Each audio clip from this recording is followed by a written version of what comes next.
All right, welcome back, everybody, to another stream of reading through Jane Eyre by Charlotte Bronte. I hope you're all excited, as I am, to see what happens next in this wonderful story of Jane Eyre. So, just kind of a little update as to what happened last time we were here. So, Jane Eyre was somebody who became employed as a governess for Mr. Rochester at Thornfield, and she's had a very rocky relationship with her only family member that she knows of, which is Mrs. Reed. And Mrs. Reed turns out is slowly dying. So one of Mrs. Reed's last dying wishes is to speak with Jane. So Jane, of course, tells Mr. Rochester, "Hey, I have to leave." And of course, Mr. Rochester says, "Yeah, that's fine. You can do that, but just promise to come back." And it's also important to note that Jane knows something that happened at Thornfield, and I think Mr. Rochester's a little afraid, but also he feels comfortable with Jane because what ended up happening is that there was a man named Mr. Mason who was staying with Mr. Rochester, and he was attacked by somebody. We don't know who he was attacked by, and that kind of really solidified their relationship together, Jane and Mr. Rochester. So he's very indebted to Jane. And then Jane ends up leaving Thornfield and she goes to see her aunt, Mrs. Reed, and she learns that she actually has a living uncle who's down in Jamaica, specifically in Madeira. And Jane had always thought that she had no family, that she had nobody. And this uncle in Jamaica says that he wants to leave all of his fortune to Jane when he passes. So this is kind of a big deal for Jane. You know, she would eventually have the ability to live and live comfortably. So that's kind of where things were. And then Mrs. Reed died. So that's kind of what happened. And we're just going to go on from there and see what the next course is. All right, so here we go. Chapter 22. Mr. Rochester had given me but 1 week's leave of absence, yet a month elapsed before I quitted Gateshead. I wished to immediately after the funeral, but Georgiana entreated me to stay till she could go off to London, whither she was now at last invited by her uncle, Mr. Gibson, who had come down to direct his sister's interment and the settle of the family affairs. Georgiana said that she dreaded being left alone with Eliza. From her she got neither sympathy in her dejection, and support in her fears, nor aid in her preparations. So I bore with her feeble-minded wailings and selfish lamentations, as well as I could, and did my best in sewing for her and packing her dresses. It is true that while I worked, she did idle, and I thought to myself that if she and I and her were destined to live together as cousins, it would be a matter on a different footing. I should not settle tamely down into being a forbearing party, and that I would assign her her share of labor and compel her to accomplish it, or else it would be left undone. I should insist that also that she would keep some of those drawling and half insecure complaints hushed in her own mind. It is only because her connection happens to be very transitory, and it comes at a peculiarly mournful season, that I consent thus to render it so patient and complaint on my part. At last I saw Georgiana off, but now it was Eliza's turn to request me to stay another week. Her plans required all of her time and attention, and she said that she was about to depart for some unknown bourne, and all day long she stayed in her own room. Her door had been bolted within, and she was filling trunks and emptying drawers, burning papers, and holding no communication with anyone. She wished me to look after the house, to see her callers, and answer notes of condolence. One morning she told me that I was at liberty, and, she added, I am obliged for you to be of your valuable services and discreet conduct. There is something different within living with such one as you and with Georgiana. You perform your part well in life and burden no one. Tomorrow, she continued, I set out for the continent, and I shall take up my abode in a religious house near Lille, a nunnery that she would call it. There I shall be quiet and unmolested. I shall devote myself to a time to the examination of the Roman Catholic dogmas, and to a careful study of the workings of their system. If I find it to be, as I half suspect it is, the one best calculated to ensure the doing of all things decently and in order, I shall embrace the tenets of Rome and probably take the veil. I neither expressed surprise at this resolution nor attempted to dissuade her from it. The vocation will fit you to a hair, I thought, and much good it may it do. Then we parted, and she said, "Good-bye, Cousin Jane Eyre. I wish you well, and if you have some sense." I then returned, "You're not without sense, Cousin Eliza. But what you have, I suppose, in another year will be walled up alive in a French convent. However, it is not my business, and so it suits you. I don't much care." "You are right," she said, and with these words we each went our separate way, as I shall not have the occasion to refer either to her or her sister again. I may as well mention here that Georgiana made an advantageous match with a wealthy, worn-out man of fashion, and that Eliza actually took the veil, and is at this day the superior of the convent where she passed the period of her novitiation, and which she endowed with her fortune. How people feel when they are returning home from an absence, long or short, I did not know. I had never experienced the sensation. I had never known what it was to come back to Gateshead when a child after a long walk, to be scolded for looking cold or gloomy, and later, what it was to come back from church to Lowood, to long for a plenteous meal and a good fire, and to be able to get neither. Neither of these returnings was very pleasant or desirable. No magnet drew me to a given point, and increasing its strength of attraction the nearer I came. The return to Thornfield was yet to be tried. My journey seemed tedious, very tedious. 50 miles one day, a night spent at an inn, 50 miles the next day. During the first 12 hours, I thought of Mrs. Reed in her last moments. I saw her disfigured and discolored face, and heard her strangely altered voice. I mused on the funeral day, the coffin, the hearse, the black train of tenants and servants. Few was the number of relatives, the gaping vault, the silent church, and the solemn service. Then I thought of Eliza and Georgiana. I beheld one the censor of a ballroom, the other the inmate of a convent cell. And I dwelt on that, and I analyzed their separate peculiarities of person and character. The evening arrival of the great town of— scatter these thoughts. Night gave them quite another turn. Laid down on my traveller's bed, I left reminiscence for anticipation. I was going back to Thornfield. But how long was I to stay there? Not long. Of that I was sure.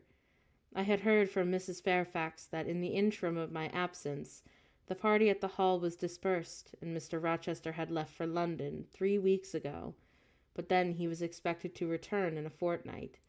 Mrs. Fairfax surmised that he had gone to make arrangements for his wedding, as he had talked of purchasing a new carriage, and that she said the idea of marrying Miss Ingram still seemed strange to her. But from what everyone said, and from what she herself had seen, she could no longer doubt that the event would be surely taken place. And then I thought to myself that she would be strangely incredulous, and that it would be incredulous of myself if I did doubt that they would get married. And obviously I did not doubt it. The question then followed, where was I to go? I dreamt of Miss Ingram all the night. In a vivid morning dream, I saw her closing the gates of Thornfield against me, and pointing me out another road, and Mr. Rochester looked on with his arms folded, smiling sardonically, as it seemed, at both her and me. I had not notified to Mrs. Fairfax the exact day of my return, for I did not wish to either car or carriage to meet me at Millcote. I proposed to walk the distance quietly by myself, and very quietly, after leaving my box in the ostler's care, did I slip away from the Georgian Inn about 6 o'clock of a June evening, and take the cold road to Thornfield, a road which lay chiefly through fields, and was now little frequented. It was not a bright or splendid summer evening, though fair and soft. The haymakers were at work all along the road, and the sky, though far from cloudless, was such as promised well for the future. Its blue, where blue was visible, was mild and settled, and its cloud strata high and thin. The west, too, was warm. No watery gleam chilled it. It seemed as if there was a fire lit, an altar burning behind its screen of marbled vapor, and out of apertures shone a golden redness. I felt glad as the road shortened before me, so glad that I stopped once to ask myself what that joy meant, and to remind reason that it was not my home that I was going to, or a permanent resting place, or to a place where fond friends look about for me and waited my arrival. Mrs. Fairfax will surely smile and welcome me, and little Adele will clap her hands and jump to see me, but I know very well that I am thinking of another than they. And then I strangled a newborn agony, a deformed thing which I could not persuade myself to own or rear, and ran on. They are making hay, too, in Thornfield Meadows, or rather, the laborers are just quitting their work, and returning home with their rakes on their shoulders, now at the hour that I arrive. I have but a field or two to traverse, and then I shall cross the road and reach the gates. How full the hedges are of roses, but I have no time to gather any. I want to be at the house. I passed a tall briar, and shooting leafy and flowery branches across the path. I see the narrow stile with the stone steps, and then I see Mr. Rochester. He's sitting there, with a book and a pencil in his hand. He is writing. Well, he is not a ghost, yet every nerve I have is unstrung, and for a moment I am beyond my own mastery. What does it mean? Did I not think that I should tremble in this way when I saw him, or lose my voice or the power of motion in his presence? I will go back as soon as I can stir. I need not make an absolute fool of myself. I know another way to the house, and it does not signify that if I knew 20 ways, for he has already seen me. "Ah, hello," he cries, and he puts up his book and his pencil. "There you are. Come on, if you please." I suppose I do come on, though in what fashion I know not, being scarcely cognizant of my own movements and solicitous only to appear calm, and above all to control the working muscles of my face, which I feel rebel insolently against my will, and struggle to express what I had resolved to conceal. But I have a veil, it is down. I may make shift yet to behave with a decent composure. "And is this Jane Eyre? Are you coming from Millcote, and on foot? Yes, just one of your tricks. Not to send for a carriage and come clattering over street and road like a common mortal, but to steal the vicinage of the home along with twilight, just as if you were a dream or a shade. What the deuce have you done with yourself in this last month?" "I have been with my aunt, sir, who is dead." "Ah, a true Janian reply. Good angels be my guard. She comes from the other world, from the abode of people who are dead, and tells me so when she meets me alone here in the gloaming. If I dared, I'd touch you, to see if you are substance or shadow, you elf. But I'd as soon offer to take hold of a blue ignis fatuus and light in a marsh. Truant, truant," he added, when he then had paused an instant. "Absent from me a whole month, and forgetting me quite, I'll be sworn." I knew there would be pleasure in meeting my master again, even though broken by the fear that he was so soon to cease to be my master, and by acknowledging that I was nothing to him. But there was ever in Mr. Rochester, or at least I thought, such a wealth of power of communicating happiness, that to taste but the crumbs that he scattered to stray and stranger birds like me was to feast genially. His last words were a balm. They seemed to imply that it imported something to him whether I forgot him or not, and then he spoken of Thornfield as my home. What would that it were my home? He did not leave the stile, and I hardly liked to ask to go on by. I inquired soon that if he had not been to London. Ah, yes. I suppose that you have found that out by a second sight. No, Miss Fairfax told me in a letter. Ah, and did she inform you what I intend to do? Oh, yes, sir. Everybody knew your errand. You must see the carriage, Jane, and tell me if you don't think it will suit Mrs. Rochester exactly, and whether she won't look like a Queen Boudica, leaning back against those purple cushions. Oh, I wish, Jane, I were a trifle better adapted to match with her externally. Tell me now, fairy as you are, can't you give me a charm or a philtre or something of the sort to make me a handsomer man?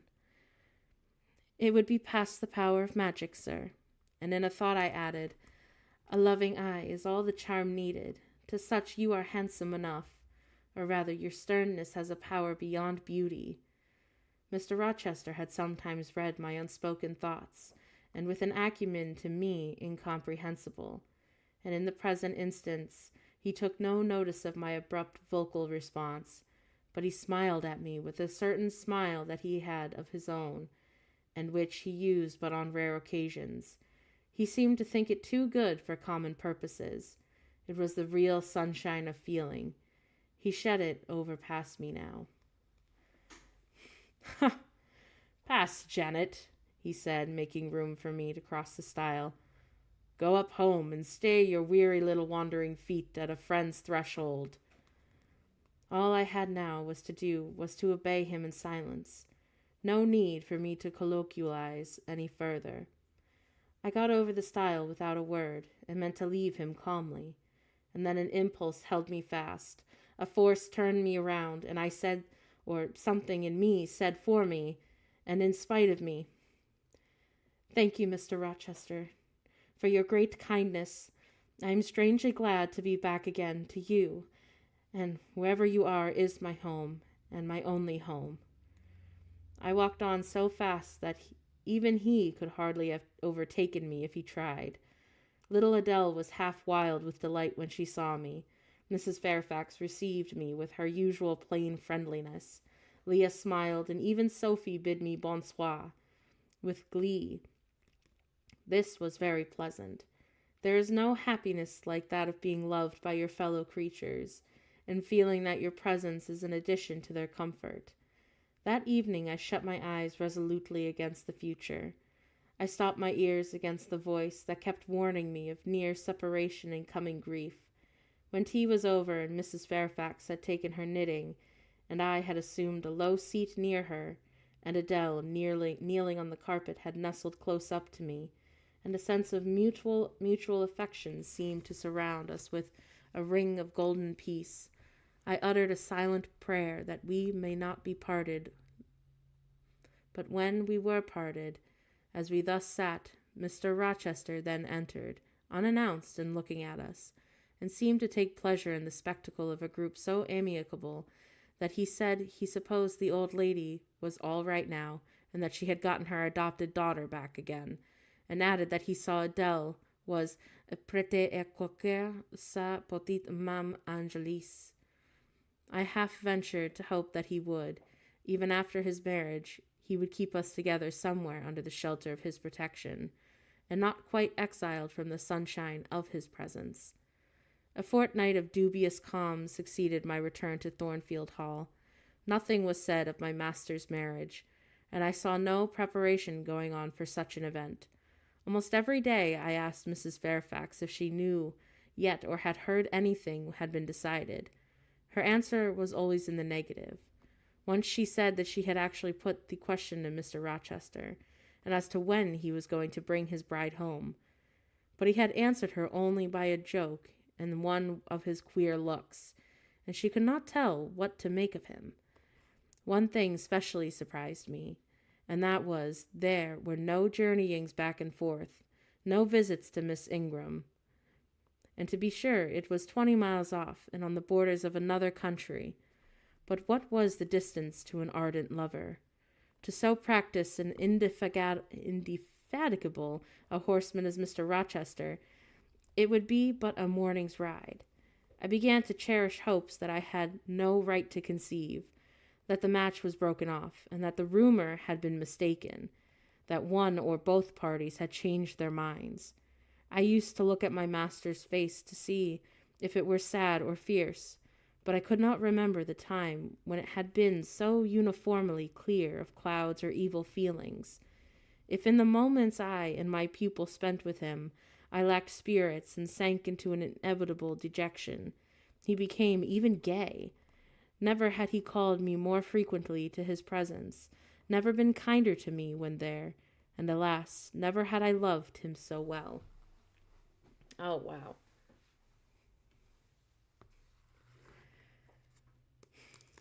Chapter 23.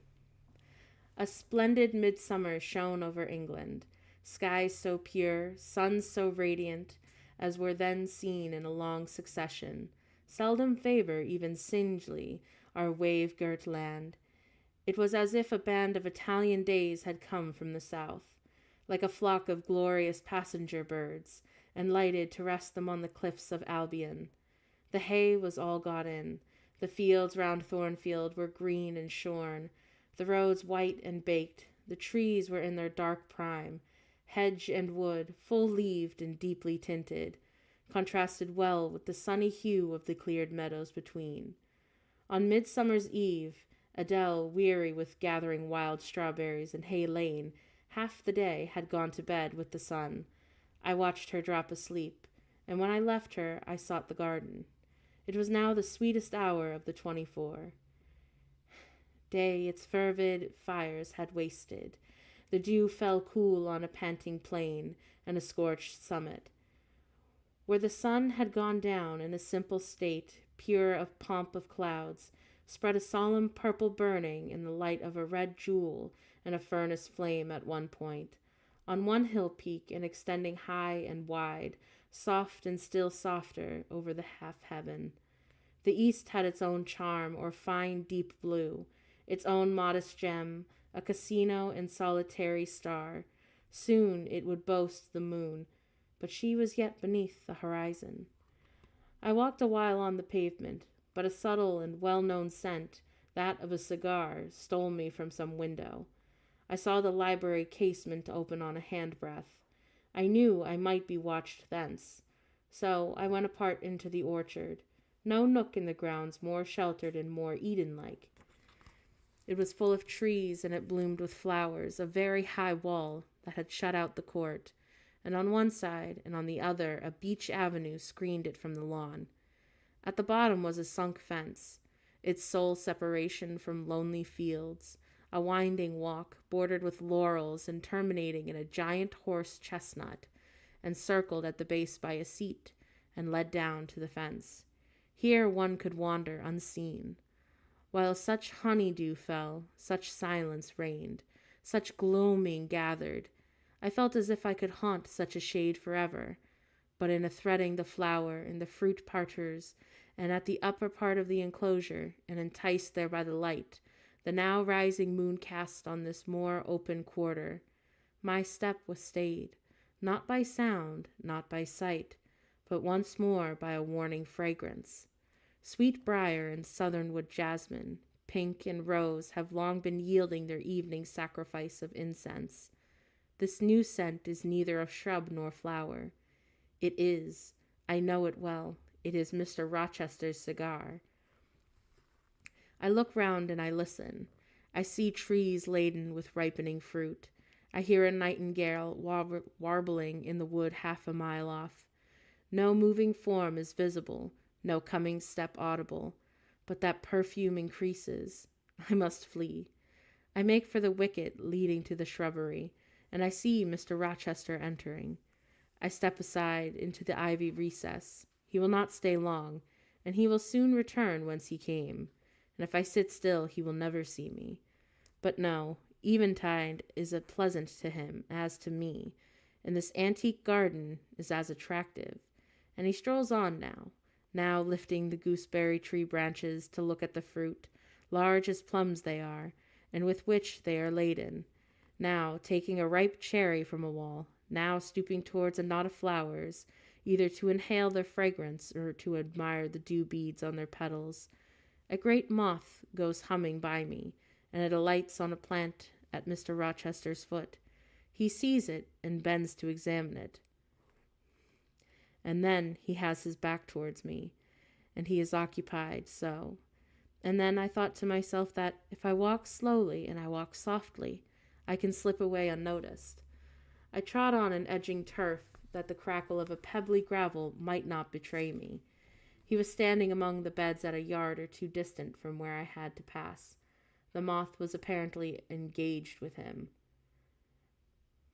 I shall get by very well, I thought to myself, and as I crossed his shadow and thrown long over the garden by the moon, not yet risen high, he said quietly, without turning, "Jane, come, look at this fellow." I had made no noise, and he had not eyes behind. Could his shadow feel? I started at first, and then approached him. Look at his wings," he said. "He reminds me rather of a West Indian insect. One does not often see it so large and a gay a night rover in England. There, he has flown." The moth roamed away, and I was sheepishly retreating also. But Mr. Rochester followed me, and when we reached the wicket he said, "Oh, turn back. On so lovely a night, it is a shame to sit in the house, and surely no one can wish to go to bed while sunset is thus meeting with the moonrise." It is one of my faults that, though my tongue is sometimes prompt enough at an answer, there are times when it sadly fails me in framing an excuse, and always the lapse occurs at some crisis, when a facile word or a plausible pretext is specially wanted to get me out of a painful embarrassment. I did not like to walk at this hour alone with Mr. Rochester, but I could not find a reason to allege for leaving him. I followed with a lagging step, and thoughts busily spent on discovering a means of extrication, but he himself looked so composed and so grave also. I became ashamed of feeling any confusion. The evil, if evil existent or prospective there was, seemed to lie with me only. His mind was unconscious and quiet. "Jane," he recommenced, as we entered the laurel walk and slowly strayed down in the direction at the sunk fence at the horse-nut. "Thornfield is a pleasant place in summer, is it not?" "Yes, sir." "You must have become in some degree attached to the house, you who have an eye for natural beauties and a good deal of organ of adhesiveness." "I am attached to it indeed." "And though I don't comprehend how it is, I perceive that you have acquired a degree of a regard for that foolish little child Adele, too, and even for the simple dame Fairfax." "Yes, sir, and in different ways I have affection for both of them." "And would it be sorry to part with them?" "Yes." "Ah, pity," he said, and sighed and paused. "It is always the way of events in this life," and he continued presently. "No sooner have you gotten settled into a pleasant resting place than a voice calls you out, and to rise and move on, for the hour of repose is expired." "But must I move on, sir?" I asked. "Must I leave Thornfield?" "I believe you must, Jane. I am sorry, Janet, but I believe you must." This was a blow, but I did not let it prostrate me. "Well, sir, I shall be ready when the order to march comes." "Ah, but it has come now. I must give it tonight." "Then what are you going to be, married, sir?" "Exactly, precisely. With your usual acuteness, you have the hint of the nail of the straight on the head." "So soon, sir?" "Ah, very soon, that is, Miss Eyre, if you'll remember, Jane, the first time or rumor plainly intimated to you that it was my intention to put my old bachelor's neck into the sacred noose, to enter into the holy estate of matrimony, to take Miss Ingram to my bosom, in short, well, As I was saying, listen to me, Jane. You are not turning your head to look after more moths, are you? That was only a lady clock, child, flying way home.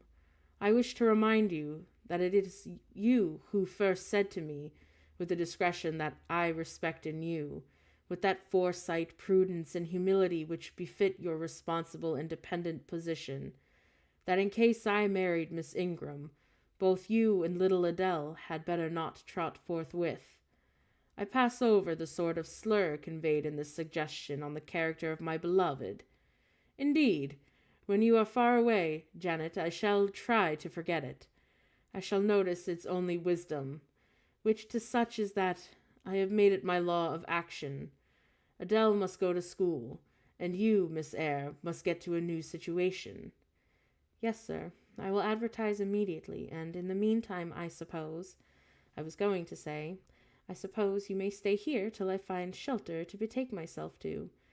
But I stopped, and feeling that it would not do to risk such a long sentence, for my voice was not quite under command. Ah, in about a month I hope to be a bridegroom, continued Mr. Rochester, and in the interim I shall myself look out for employment and an asylum for you. Oh, thank you, sir. I am sorry to give. Oh, no need to apologize. I consider that when a dependent does her duty as well as you have done yours, that she has some sort of claim upon her employer for any little assistance that he can conveniently render her. Indeed, I already have, through my future mother-in-law, heard of a place that I think will suit. It is to undertake the education of 5 daughters of Mrs. Dionysius O'Gall of Bitternut Lodge, Connaught, Ireland. You'll like Ireland, I think. There's such warm-hearted people there, they say. It is a long way off, sir. No matter. A girl of your sense will not object to the voyage or the distance. Not the voyage, but the distance. And then the sea is a barrier. But from what, Jane? Well, from England and from Thornfield and... Well, from you, sir. I say this almost involuntarily, and with as little sanction of free will, my tears gush out. I did not cry so as to be heard, however.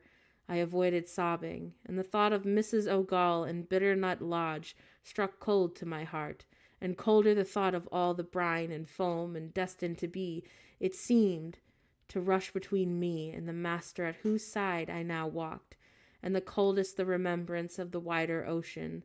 Wealth cast, custom intervened between me and what I naturally and inevitably loved. It is a long way, I said again. It is, to be sure, and when you get to Bitternut Lodge, Connaught, Ireland, I shall never see you again, Jane. That's morally certain. I'll never go to Ireland, not having myself much of a fancy for the country.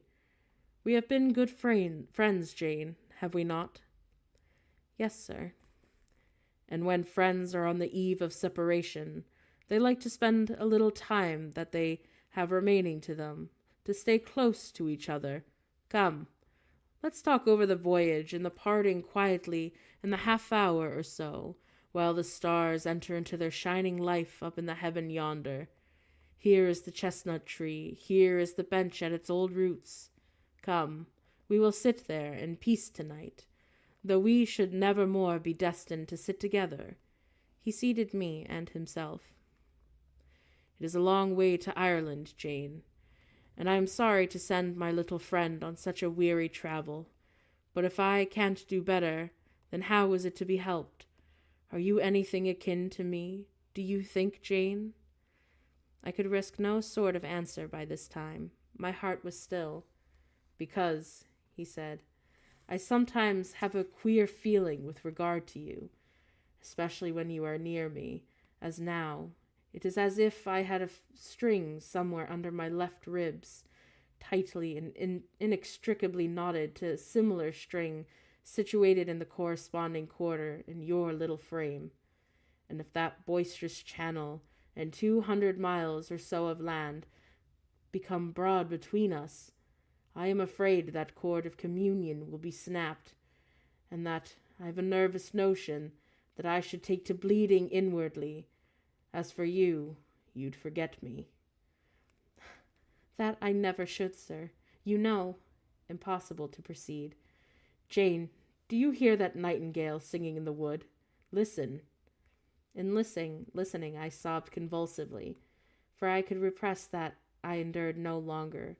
I was obliged to yield, and I was shaken from head to foot with acute distress. When I did speak, it was only to express an impetuous wish that I had never been born or had ever come to Thornfield. Is this because you are sorry to leave it? The vehemence of emotion stirred by grief and love within me was claiming mastery and struggling full sway and asserting a right to predominate, to overcome, to live, to rise, and to reign at last. Yes, and to speak. I grieve to leave Thornfield. I love Thornfield. I love it because I have lived in it a full and delightful life. Momentarily, at least. I have not been trampled on. I have not been petrified. I have not been buried with inferior minds and excluded from every glimpse of communion with that which is bright and energetic and high. I have talked face to face with what I revere, with what I delight in. With an original and a vigorous and expanded mind, I have known you, Mr. Rochester, and it strikes me with terror and anguish to feel that I absolutely must be torn from you forever, and I see the necessity of the departure, and it is likely looking on the necessity of death. Where do you see the necessity? He asked suddenly. Where, you, sir, you have placed it before me. And in what shape? In the shape of Miss Ingram, a noble and beautiful woman, your bride. My bride? What bride? I have no bride. But you will have. Yes. I will. And he set his teeth. Then I must go, and you have said it yourself. No, you must stay. I swear it, and an oath shall be kept. I tell you I must go, I retorted, and roused to something like passion. Do you think I can stay to become anything to you? Do you think that I am an automaton, a machine without feelings, and can bear to have any morsel of bread snatched from my lips, and to drop of living water dashed from my cup? Do you think because I am poor, obscure, plain, and little, that I am soulless and heartless? You think wrong. I have as much soul as you, and full as much of a heart. And if God had gifted me with some beauty and much wealth, I should have made it as hard for you to leave me as it is hard now for me to leave you. I am not talking to you now through the medium of custom, conventionalities, nor even mortal flesh. It is my spirit that addresses your spirit, as if both had passed through the grave and we stood at God's feet, equal as it were.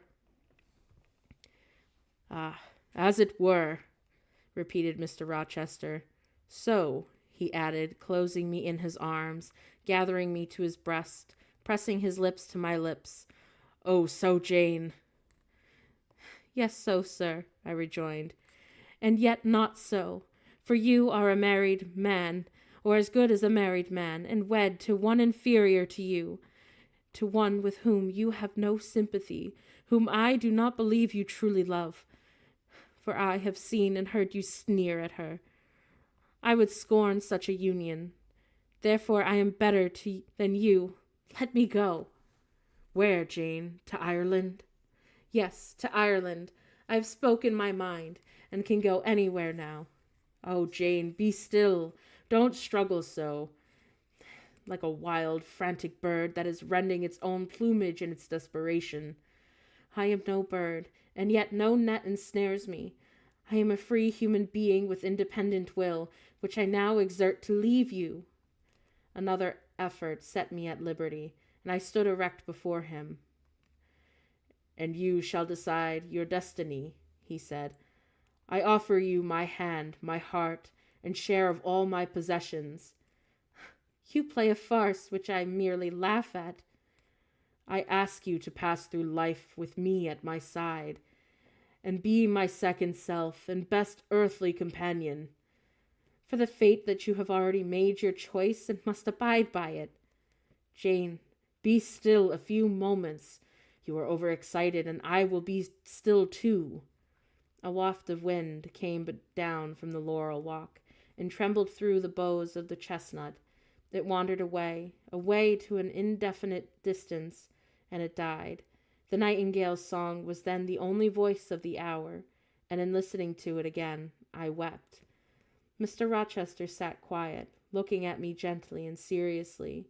Some time passed before he spoke. "Come to my side, Jane. Let us explain and understand one another." "I will never again come to your side. I am torn away now and cannot return." "But, Jane, I summon you as my wife. It is you only that I intend to marry." I was silent, though he mocked me. "Come, Jane, please, come hither." "Your pride stands between us." He rose and with a stride reached me. "But my bride is here," he said, and again drawing me to him, "because my equal is here, and my likeness. Jane, will you marry me?" Still I did not answer, and still I writhed myself from his grasp, for I was still incredulous. "Do you doubt me, Jane?" "Entirely." "And you have no faith in me?" "Not a whit." "Am I a liar in your eyes?" he asked passionately. "Little skeptic, you shall be convinced. What love have I for Miss Ingram? None, and you know that. What love has she for me? None, as I have taken pains to prove. I caused a rumor to reach her that my fortune was not a third of what was supposed, and after I presented myself to see the result, it was coldness from both her and her mother. I could not marry Miss Ingram. You are strange, you almost unearthly thing. I love as my own flesh, you poor, obscure, small, and plain as you are. I entreat to accept me as your husband." "What me?" I ejaculated, beginning in his earnestness, and especially in his incivility, to credit his sincerity. "Me who have not been a friend in the world, but you, if you are my friend, not a shilling, but what will you have given me?" "You, Jane, I must have you for my own, entirely my own. Will you be mine? Say yes, quickly." "Mr. Rochester, let me look at your face. Turn to the moonlight." "Why?" "Because I want to read your countenance. Turn."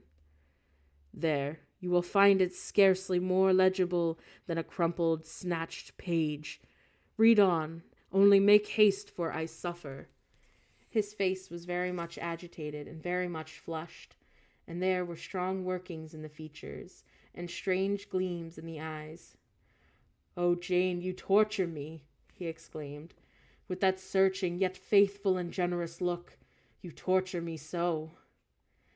"How can I do that, if you are true and your offer real? My only feelings to you must be gratitude and devotion. They cannot be torture." "Gratitude?" he ejaculated, and added wildly, "Jane, accept me quickly. Say, Edward, give me my name. Edward, I will marry you." "Are you in earnest? Do you truly love me? Do you sincerely wish me to be your wife?" "I do, and if an oath is necessary to satisfy you, I swear it." "Then, sir, I will marry you." "Edward, my little wife." "Dear Edward." Come to me entirely now," said he, and he added, in his deepest tone, speaking in my ear as his cheek was laid on mine, "Make my happiness, I will make yours." "God pardon me," he subjoined ere long. "And man, meddle not with me. I have her and will hold her." "There was no one to meddle, sir. I have no kindred to interfere." "No, that is the best of it," he said, and if I loved him less, I should have thought his accent and look of exultation savage. But sitting by him, and roused from the nightmare of parting, called to the paradise of union, I thought only of the bliss of given to me to drink in so abundant a flow. Again and again he said, "Are you happy, Jane?" and again I answered yes. After which he then murmured, "It will atone, it will atone. Have I not found her friendless and cold and comfortless? Will I not guard and cherish and solace her? Is there not love in my heart and constancy in my resolves? It will expiate at God's tribunal. I know my Maker sanctions what I do. For the world's judgment I wash my hands thereof. For man's opinion I defy it." But what had befallen the night? The moon was not yet set, and we were all in shadow. I could scarcely see my master's face, near as I was. And what ailed the chestnut tree? It writhed and groaned, while the wind roared in the laurel walk, and came sweeping over us. "We must go in," said Mr. Rochester. "The weather changes, and I could sat with thee till morning, Jane." "And so I said, "and could I with you." The rain rushed down, and he hurried me up the walk, and through the grounds, and into the house. But we were quite wet before we could pass the threshold. He was taking off my shawl, and in the hall, shaking the water out of my loosened hair, when Mrs. Fairfax emerged from her room. I did not observe her at first, nor did Mr. Rochester. The lamp was lit. The clock was on the stroke of 12. "Hasten to take off your wet things," he said, "and before you go, good night. Good night, my darling." He kissed me repeatedly, and when I looked up on leaving his arms, there stood in the window was the pale and grave and the amazed. I only smiled at Mrs. Fairfax and ran upstairs. Explanation would do for another time, I thought to myself. Still, when I reached my chamber, I felt a pang at the idea that she should even temporarily misconstrue what she had seen. But soon joy effaced every other feeling, and loud as the wind blew, near and deep as thunder crashed, fierce and frequent as the lightning gleamed, cataract-like as the rain fell during the storm of 2 hours' duration, I experienced no fear and little awe. Mr. Rochester came thrice to my door, and in the course of it to ask if I was safe and tranquil, and that was a comfort. That was a strength for anything. Before I left my bed in the morning, little Adele came running in to tell me the great horse chestnut at the bottom of the orchard had been struck by lightning in the night, and half of it had split away. Ooh, that really escalated quickly. So let's see how long the next chapter is. Oh yeah, the next chapter is pretty hefty, so I'm going to save this for tomorrow, and we can kind of work through that. Yeah, it's pretty big. It's like over 20 pages long, our next chapter. So if you liked hanging out with me and listening to me read Jane Eyre, please feel free to like, subscribe, or follow. I do stream on TikTok, YouTube, Facebook, and Twitch, so I stream pretty regularly as well. And I'll be streaming again another reading session of this book tomorrow at 8 p.m. Eastern Time. So if you do choose to like, follow, or subscribe, you'll get notifications when I go live, and we can hang out together and listen to more of Jane Eyre. So until then, I hope you all